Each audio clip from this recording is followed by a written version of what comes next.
நம்ம ஒருத்தவனை வீழ்த்த நினச்சோம்னு வைங்களேன், டெஃபினட்டாக வந்துட்டு வீழ்வது நம்ம தாங்க. ஏன்னா மேலே ஒருத்தவன் பார்த்துக்கிட்டே இருப்பான், ஓகேவா? கடவுளை தான் சொல்கிறேன். பட் அப்படி ஒரு பார்த்து ஒரு மிகப்பெரிய நியதியை கொடுத்துருக்காங்க அண்ட் ருத்ராஜ் கெய்க்வாட்டுக்கு. அண்டு இவருக்கு இல்லாத திறமையே இல்லைங்க. அதனால தான் தோனி சர்வ சாதாரணமாக ஒருத்தவர் கையிலலாம் கேப்டன்சி கொடுத்துட மாட்டார், ருத்து கையில் கொடுத்துட்டு போனார், ஓகேவா? அப்போ நீங்கள் நினச்சி பாருங்கள் இவரோட கெப்பாசிட்டி எந்த அளவுக்கு இருக்கும்னு.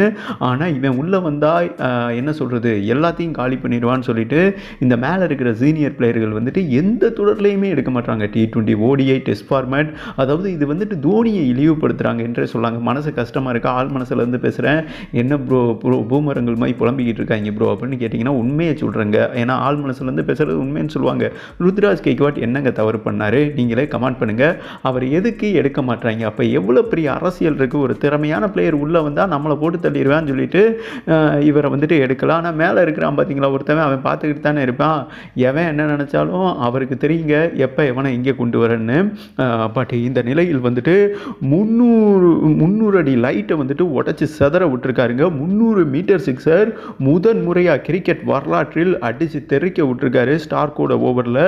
அண்டு மிரண்டுட்டாங்க, அரண்டுட்டாங்க, சிக்ஸரை செதற விட்டாரு. டம்மு டும்மு டும்மு டம்மு டம்மு டும்மு டும்மு டம்முன்னு இரண்டாவது டெஸ்ட்டில் அடிரைட்டில் வந்துட்டு அடித்து நுறுக்கியிருக்காரு, தும்சம் பண்ணியிருக்காரு. ஒரு மிருகம் வந்துட்டு வேட்டையாடினா எந்த அளவுக்கு வெறித்தனமாக வேட்டையாடுமோ அந்த மாதிரி வந்துட்டு ஆஸ்திரேலியா டீமை வேட்டையாடி இருக்காருங்க. அண்டு உலக கிரிக்கெட் வரலாற்றில் 300 மீட்டர் சிக்ஸர் அடித்து ஒரு மிகப்பெரிய ஹிஸ்ட்ரி பண்ணியிருக்காரு. இதுவரை யாருமே அதை தொட்டதில்லை. ஏன் அந்த மீட்டரை கால்குலேட் பண்ண பார்த்தீங்களா, அந்த மிஷினே வந்துட்டு வேலை செய்யலை, ஸ்ட்ரக் ஆயிடுச்சுங்க. ஏன்னா அந்த கிரவுண்ட் லைட் நீங்கள் தூரம் நீங்கள் பார்த்துருப்பீங்க, எரியும் பார்த்தீங்களா, ஜிகு ஜிகு ஜிகு ஜிகுன்னு அந்த லைட்டில் போய் அடித்து தெரிச்சிருக்கு என்று சொல்லலாம். அப்படி ஒரு சிக்ஸரை தெரிக்க விட்டுருக்காருங்க, அவ்வளோ தூரம் போயிருக்கு. ஓகே, இந்த நிலையில் வந்துட்டு ருத்ராஜ் கெய்க்வாட் ஒரு பகிரங்கமாக ப்ளே பண்ணியிருக்காருங்க, பயங்கரமாக ப்ளே பண்ணியிருக்காரு. 120 பந்தில் 300 ரன் அடிச்சிருக்காரு. அண்டு 21 சிக்ஸர் வீசியிருக்காரு. அண்டு 8 பவுண்ட்ரி வந்துட்டு அடிச்சிருக்காருங்க. சிக்ஸர் தான் அதிகம், பவுண்ட்ரியை வந்துட்டு கம்மி பண்ணிட்டாரு. அண்டு ஒரு இன்னிங்ஸில் வந்துட்டு டெஸ்ட் கிரிக்கெட் வரலாற்றில் 21 சிக்ஸர், அதாவது ஓவராலாகவே ஒரு டெஸ்ட் சீரிஸ் முடியும் போது 21 சிக்ஸர் அடிக்கிறதே கடினம். இவர் பார்த்தீங்கன்னா செகண்ட் டெஸ்ட்டில் வந்துட்டு அசால்ட்டாக அடிச்சிருக்காருங்க, ஒரு இன்னிங்ஸில் கன்வெர்ட் பண்ணியிருக்காரு. காரணம் என்னென்னா அரசியல் பண்ணுறாங்க, 11 பேருமே எதிரியாக இருக்காங்க இந்திய நிர்வாகம். அப்போ வந்துட்டு நம்ம ஒரு மேஜிக் பர்ஃபார்மன்ஸ் பண்ணால் தான் உள்ளே நுழைய முடியும்னு உள்குத்து வச்சு குத்திட்டாரு. பட் இவரோட பசிக்கு வந்துட்டு இறையானது ஆஸ்திரேலியா டீம் என்றே சொல்லாங்க. முதல் நாளே இந்திய டீம் ஸ்கோர் வந்துட்டு ஏறத்தாழ 500 ரன்னை எட்டியிருக்காங்க. சரி, ருத்ராஜ் கெய்க்வாட் எப்படி ப்ரோ வந்தார்னு கேட்டிங்கன்னா, சுபன் கில்லுக்கு இன்ஜுரி, இந்த பயிற்சி ஆட்டத்தில் தான் அவருக்கு மிகப்பெரிய இன்ஜுரி ஆச்சுங்க. தொடர்ந்து நடந்துக்கிட்டு இருக்கு, ஓகேவா? இன்ஜுரி ஆச்சு அண்ட் ரூல்ட் அவுட், பெருவிரல் வந்துட்டு மிகப்பெரிய அடி.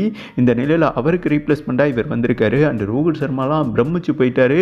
அண்டு கௌதம் கம்பீர்லேருந்து எதிரணி டீமே வந்துட்டு மிகப்பெரிய லெவலில் செலக்ட் பண்ணாங்கன்னு வைங்களேன்.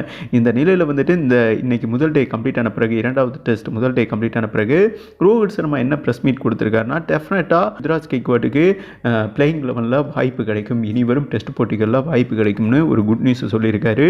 இது ஒவ்வொரு சிஎஸ்கே ஃபேன்ஸ் அனைவருக்கும் ஒரு ஹாப்பினஸ் அப்டேட் என்றே சொல்லாங்க. அடிலையில் வந்துட்டு செகண்ட் டெஸ்ட் பார்த்தீங்கன்னா டிசம்பர் 6ஆம் தேதி நடைபெற உள்ளது, ஓகேவா? அதற்கு முன்னோட்டமாக தாங்க பயிற்சி ஆட்டம் நடந்துகிட்டு இருக்கு. ஏன்னா அடிலைடு கண்டிஷனை இந்தியா புரிஞ்சுக்கிறோம் இல்லையா? ஏன்னா இம்பார்ட்டன்ட் டெஸ்ட், ஓகே? 5 போட்டி கொண்ட டெஸ்ட் சீரீஸில் வந்துட்டு பார்டர் கவாஸ்கர் தொடர் நடந்துகிட்டு இருக்கு. இந்தியா 1-0 என்ற கணக்கில் முன்னிலையில் இருக்காங்க, ஓகேவா? அடுத்து வர ஒரு 3 டெஸ்ட் வின் பண்ணால் போதும், நம்ம டேரெக்டாக 3வது முறை உலகக்கோப்பை டெஸ்ட் ஃபைனல் அட்டன் பண்ணிடலாங்க. அதுக்காக தான் இவ்வளோ ரிஸ்காக பயிற்சி ஆட்டம் நடந்து கொண்டு இருக்கிறது என்பது குறிப்பிடத்தக்கது.